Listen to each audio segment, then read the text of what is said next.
What was supposed to be a simple family trip, with a happy dinner in honor of Jeremy's 19th birthday, turned into something completely different. As always, my husband Jordan was very focused on his work, while I washed dishes and baked a cake, dreaming of love. The people who lived nearby and knew us thought that we were a great family, a beautiful home with well-behaved children who were always happy. But I was the only one who knew about the evil that had settled in this safe and comfortable home. Jordan always wanted to do something, so he seemed like a shadow that kept disappearing into the chaos of his office life, while I gradually became a very lonely woman.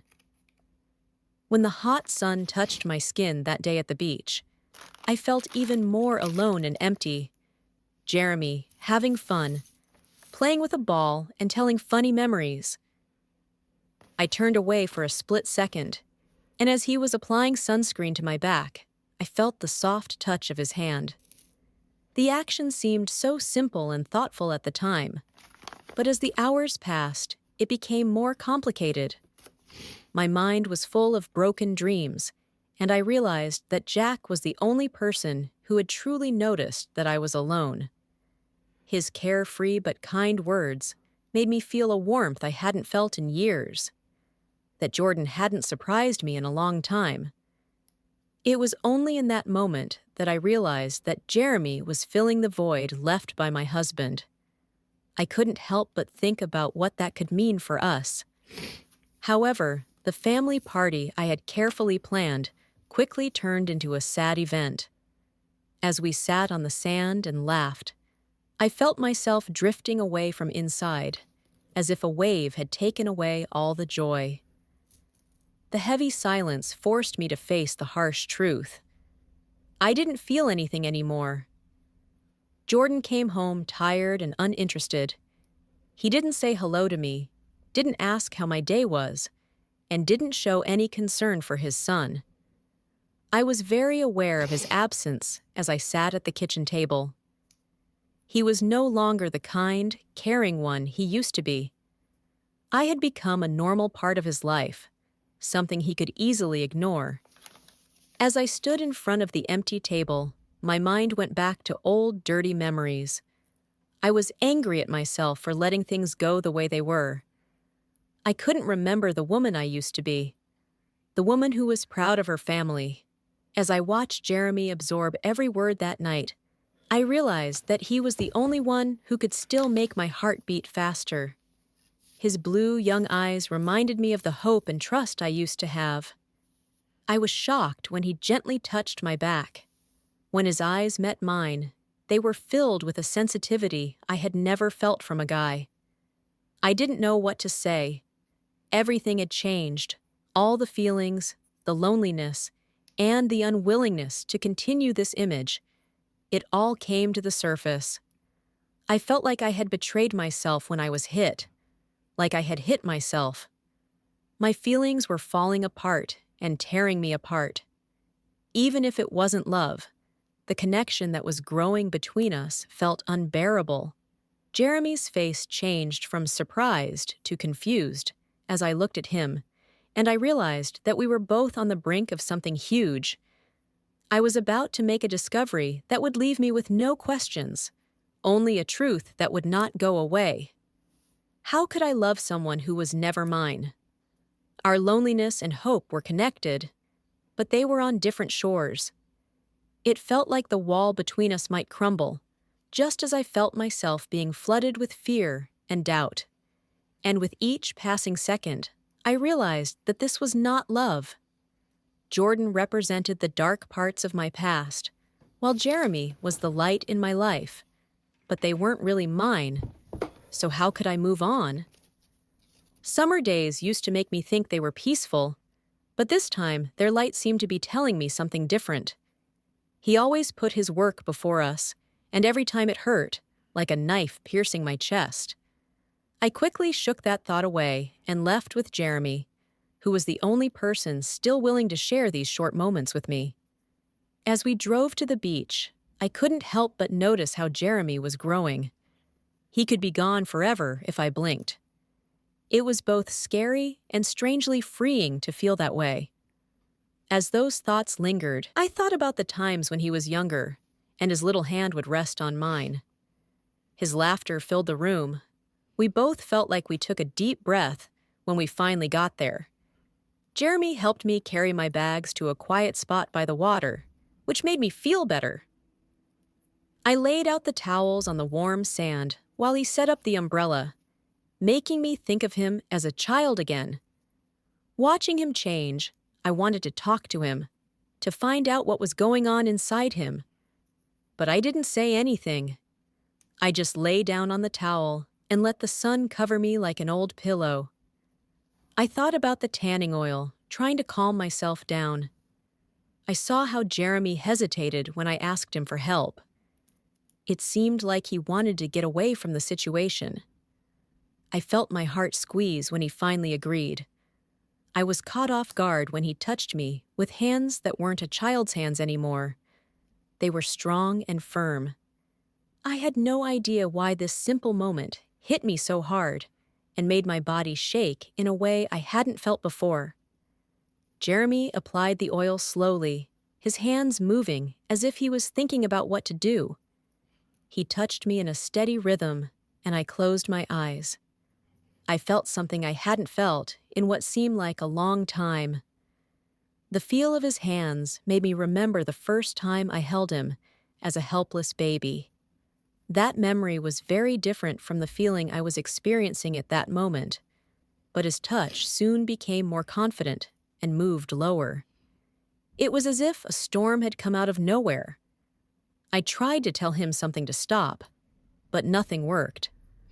Although I tried to calm myself in the silence, I told myself that it was just a kind act. Still, he kept his hands close to the edge of the towel for a while, and I could tell he wasn't sure what to do. I could have stopped him at any time, but I told him in a whisper that it was okay. The words hung in the air.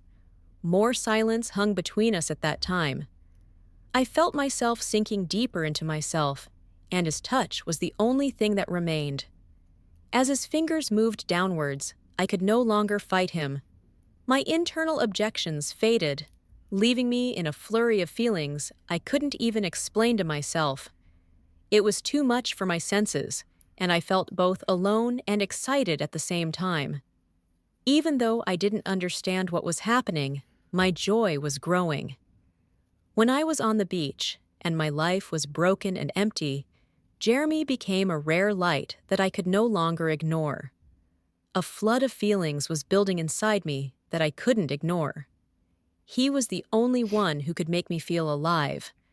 When we looked at each other, I saw that every spark in his eyes was the same as mine. It was as if fate had given me this chance that I couldn't pass up.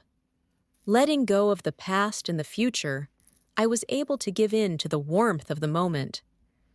I didn't know what to say, so I whispered, "You can continue." The words seemed to speak for themselves. He continued. With each conscious movement of his hands, I felt more than just physical sensations. I closed my eyes and let his touch create a cloud of magic around me. It was clear to both of us that this was not just like that. It was a new ringing of feelings that could not be ignored.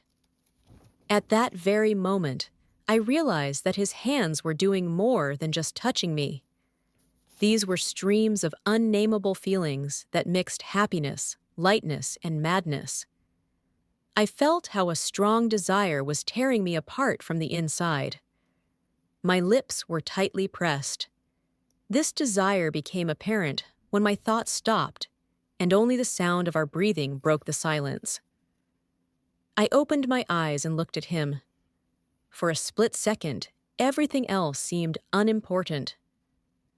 We were alone on this endless beach, far from everything else. Rules in the world did not matter in this case. It was just a moment. But I felt that inside it was a whole world of possibilities. I wanted to stop time, and our souls and hearts were always one.